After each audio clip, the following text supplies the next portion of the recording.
It's perhaps useful to consider what the implications are from the new programme study for teaching, learning and assessment. I think one of the things that's worthwhile exploring is this idea of Key Stage 3 being an effective foundation for Key Stage 4. The new Key Stage 4 courses, the new GCSE courses, we will start teaching from 2015.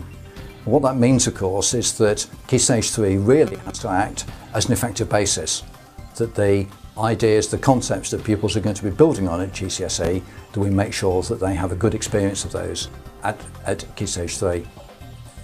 What it also means is that we need to have an effective way of tracking progress, that it's important that we know if pupils' command of concepts and processes is developing in the way that it should do.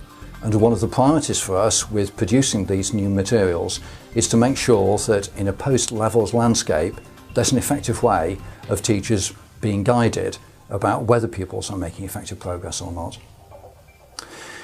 The other thing that's probably worthwhile exploring as well is implications in terms of timing and organisation.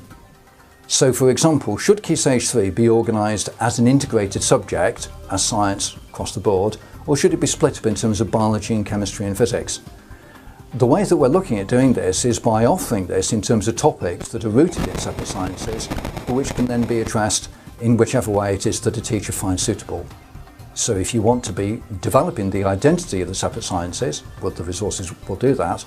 But what will also happen is that if you wanted to teach it on an integrated basis, then we can do that as well. It's also worthwhile thinking about the amount of time that should be devoted to Key Stage 3.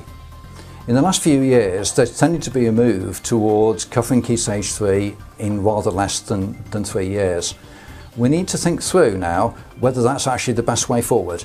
It might well be, for example, that we decide with entirely end-examined Key Stage 4 courses, in fact, that we want to devote a little bit more time to Key Stage 3. After all, the new programme of study actually covers quite a lot of ground.